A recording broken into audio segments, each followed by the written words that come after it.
तो दोस्तों नमस्कार। अगर आप अपने बच्चे का एडमिशन देश के सबसे प्रतिष्ठित स्कूलों में से एक यानी केंद्रीय विद्यालय में कराने का सोच रहे हैं, तो आप बिल्कुल सही जगह पर आए हैं।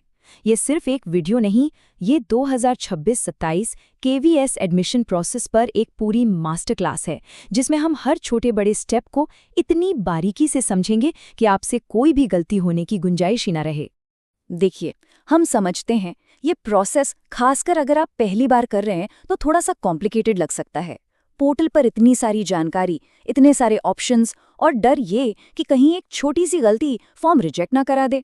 लेकिन आप बिल्कुल चिंता मत कीजिए, ये सारी जानकारी हमने सिर्फ आपके लिए ही तैयार की है ताकि आपका ये पूरा सफर एकदम मक्खन जैसा स्मूथ हो।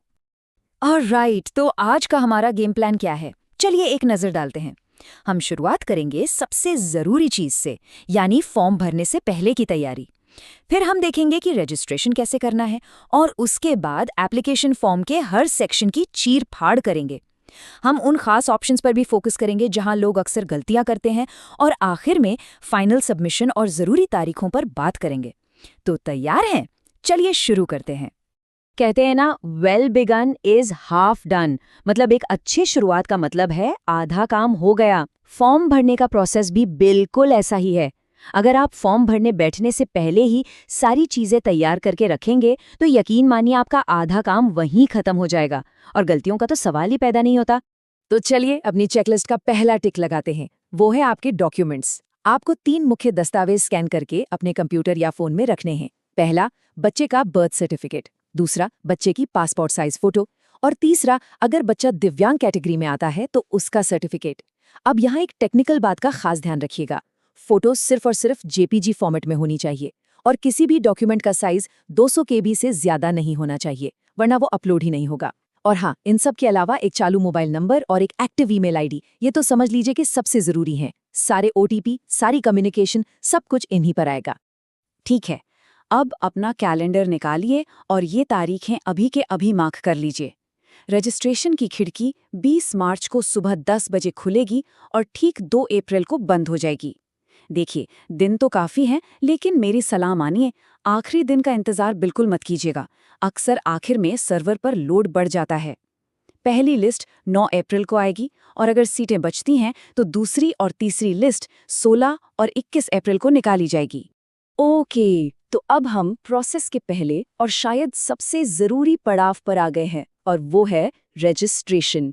आप इसे केवीएस पोर्टल के साथ अपना डिजिटल हैंडशेक समझ सकते हैं। ये एक वन टाइम प्रोसेस है और इसकी सबसे खास बात ये है कि इसमें जो जानकारी आपने एक बार भर दी उसे आप बाद में बदल नहीं सकते। इसलिए इस स्टेप को बहुत ही ध्यान से और सावधानी से करना है। यहाँ पर अक्सर लोग रजिस्ट्रेशन और एप्लीकेशन फॉर्म के बीच कंफ्यूज हो जाते हैं, तो चलिए इसे एकदम आसान भाषा में समझते हैं। देखिए, रजिस्ट्रेशन सिर्फ एक बार होता है। इसमें आप बच्चे का नाम, डेट ऑफ बर्थ, मोबाइल और ईमेल जैसी बेसिक जानकारी देते हैं जो लॉक हो जाती है। इसे पूरा करते ही आपको एक लॉगिन कोड मिलता है। ये लॉगिन कोड वो चाबी है जिससे आप असली एप्लीकेशन फॉर्म का ताला खोलेंगे। उस फॉर्म में 8 अलग-अलग सेक्शन होते हैं और अच्छी बात यह है कि आप उसे फाइनल सबमिट करने से पहले जितनी बार चाहें एडिट कर सकते हैं। रजिस्ट्रेशन करना बच्चों का खेल है, बस ध्यान से करना है। ऑफिशियल वेबसाइट पर जाइए, बड़े बड़े अक्षरों में रजिस्ट्रेशन का बटन दिखेगा, उस पर क्लिक कर दीजिए। बच्चे का नाम और जन्मतिथि की स्पेलिंग हूबहू वैसी ही डालिएगा जैसी बर्थ सर्टिफिकेट में है। अपना मोबाइल नंबर और ईमेल 2 बार चेक कर लेना। ओटीपी डालने के बाद जैसे ही आप वेरीफाई करेंगे, आपकी स्क्रीन पर एक लॉगिन कोड फ्लैश होगा। मेरी सलाह है उसका स्क्रीनशॉट ले लीजिए, कहीं लिख लीजिए, पर उसे खोना मत। सीरियसली, उसके बिना आप आगे बढ़ ही नहीं पाएंगे। बहुत बढ़िया, रजिस्ट्रेशन हो गया, लॉगिन कोड आपके पास है। तो चलिए अब आते हैं असली मिशन पर, यानी एप्लीकेशन फॉर्म भरने पर। जैसा मैंने बताया, इसमें कुल 8 सेक्शन है। घबराइए नहीं, हम एक एक करके बहुत आराम से हर सेक्शन को समझेंगे ताकि कोई भी कंफ्यूजन ना रहे। फॉर्म में आगे बढ़ने से पहले ये सबसे जरूरी चीज है, आप ये पक्का कर लें कि आपका बच्चा उम्र के क्राइटेरिया को पूरा करता है। कट ऑफ डेट है 31 मार्च 2026। इस तारीख को क्लास 1 के लिए बच्चे की उम्र कम से कम 6 साल होनी ही चाहिए, एक दिन भी कम नहीं। और बाल वाटिका के लिए, जैसा आप देख सकते हैं, उम्र 3 साल से शुरू होती है। अगर बच्चा इस एज ब्रैकेट में नहीं है तो सिस्टम आपका फॉर्म एक्सेप्ट ही नहीं करेगा। ओके, अब एक ऐसी बात बताने जा रहा हूँ जहाँ सबसे ज़्यादा गलतियाँ होती हैं। पेरेंट डिटेल्स वाले सेक्शन में जब आपसे पता पूछा जाएगा तो आपको हमेशा अपना वर्तमान यानी करंट रेजिडेंशियल एड्रेस ही डालना है, मतलब वो पता जहाँ आप अभी रह रहे हैं। बहुत से लोग गलती से अपना स्थायी यानी परमानेंट एड्रेस डाल देते हैं। प्लीज़ ये गलती मत कीजिएगा। एडमिशन में घर से स्कूल की दूरी बहुत मायने रखती है और वो दूरी आपके इसी करंट एड्रेस से नापी जाएगी। जब आप फॉर्म में माता पिता की नौकरी की जानकारी भरेंगे तो सिस्टम आपको अपने आप एक सर्विस प्रायोरिटी कैटेगरी दे देगा। ये क्या चीज़ है? आसान भाषा में ये आपकी जॉब के हिसाब से मिलने वाली प्राथमिकता है।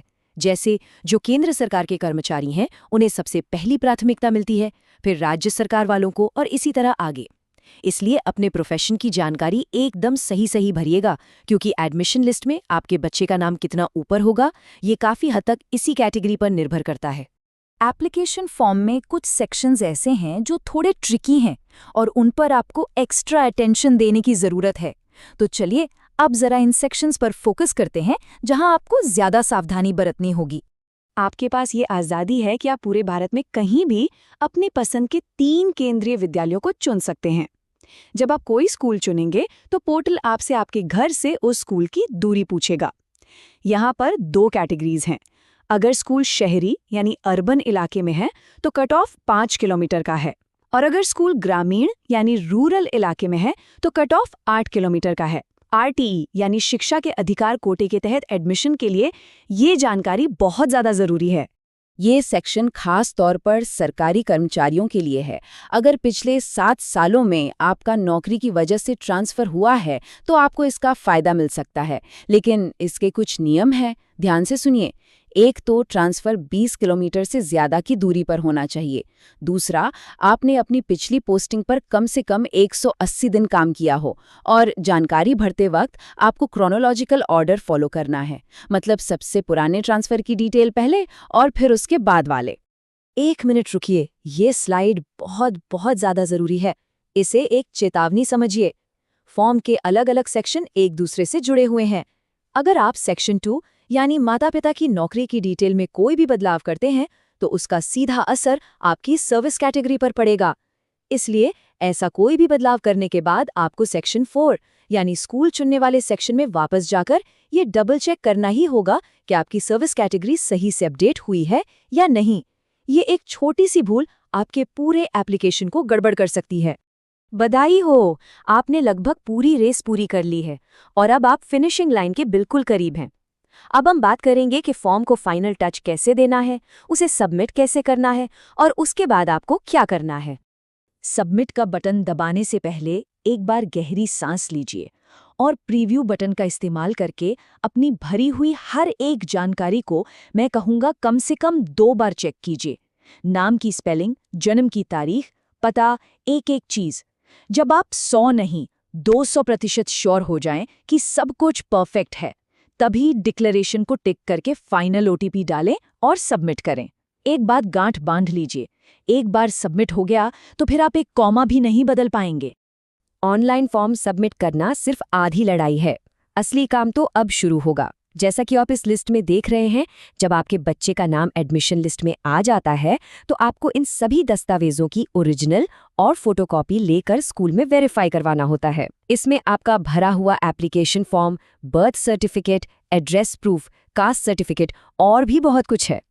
तो मेरी सलाह है, एक फाइल बनाइए और ये सारे डॉक्यूमेंट्स अभी से उसमें लगाकर तैयार रखिए। चलिए जाते जाते कुछ प्रो टिप्स देता हूँ जो आपके बहुत काम आएंगी। पहली, अपना लॉगिन कोड रिजल्ट आने तक किसी सुरक्षित जगह पर संभाल कर रखें।